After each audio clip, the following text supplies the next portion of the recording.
Hello, it's Susan here from Komori no Hime Cosplay, and today we're going to be making a Christmas dress inspired by Isabelle from Animal Crossing. This costume is going to be extra fun because I'm going to get to put a little bit of my own design into it. It's not an official Christmas outfit of hers. Instead, I'm going to be making an outfit inspired by one of her amiibo cards. And the fabric I'm using is this cotton print that I got from my local Joann's. It was in their Christmas section, and as you can see, the plaid design is just painted on instead of having different colored threads woven together. So that does mean the design has a tendency to veer off into a different direction. So unfortunately, I'm not going to be able to be super symmetrical and have all my lines line up, but do the best that I can. And for the pattern, I'm using the Cutsew number 32. This is their Moonrise mod pattern. I liked it because it had that Peter Pan collar and it has a nice skirt to it and is almost the shape of her dress. I am going to be ditching these sleeves and I'll be using a different pattern to make the puffed sleeves later on, but this is what we're going to start with. To make the bodice, we're going to start by cutting out the front bodice piece, and we're going to sew the darts onto it, following the lines indicated on the pattern piece, and zigzag all around the edges to help keep them from fraying.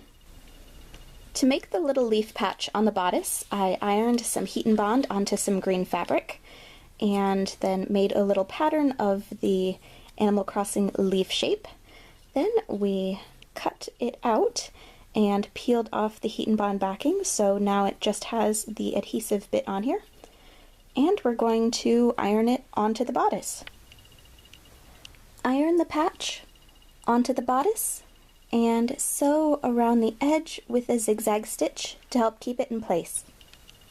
Moving on to the back of the bodice, we're again going to sew the darts where the pattern indicates and zigzag along all of the edges to help keep them from fraying.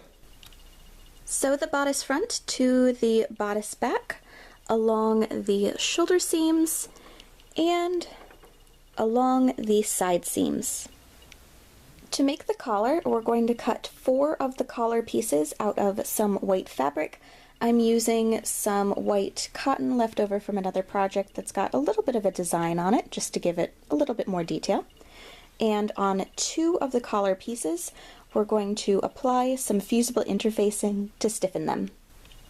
Matching one interfaced and one non-interfaced collar piece together, we're going to sew them together along the edge, then turn the collar right side out and top stitch to keep it in place.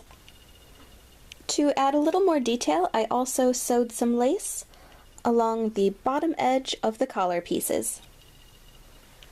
Then sew the collar onto the bodice. Moving on to the skirt, we're going to assemble the base skirt pieces together along the side seam on each side. Then we're going to sew the skirt to the dress bodice.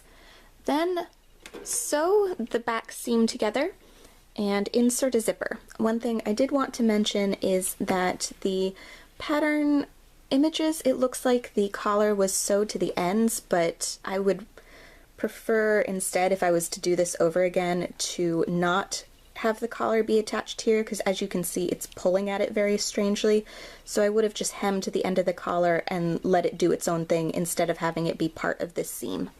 To make the belt loops on either side of the dress, we're going to cut a piece of the plaid fabric, fold it in half, and now we're going to sew it together along the side to make a tube. Turn the tubes right side out and press them flat. Then we're going to zigzag along the edges to help keep them from fraying, and fold the edges inward and sew them into place. Sew the belt loops along the top and along the bottom onto the dress. Then we're going to loop some green satin ribbon around the center of the dress and tie it in the back in a bow. For the sleeves of the dress, I'm going to be using a different pattern. We're going to be still using a Cutsew pattern, but this time we're going to be using number 23, their Maid Cafe pattern, because that one has the poofed sleeves. So we're just going to cut them out of the green fabric and zigzag along the edges to help keep them from fraying. One thing I forgot to mention is to trim away the excess material at the bottom so that the bottom of the sleeve is flat. Then we're going to fold it inward and sew it together to create a tube so that we can insert the elastic later on. Cut 2 strips of elastic to your desired length. Then we're going to feed them through the channel at the bottom of the sleeve and sew them into place on each end. After the elastic has been sewn in place, fold the sleeve in half and sew it together along the side. Then we'll turn it right side out and it looks something like this. Sew the sleeves onto the bodice, and with that, Isabelle's dress is done. For more cosplay tutorial videos, please subscribe, and thank you very much for watching!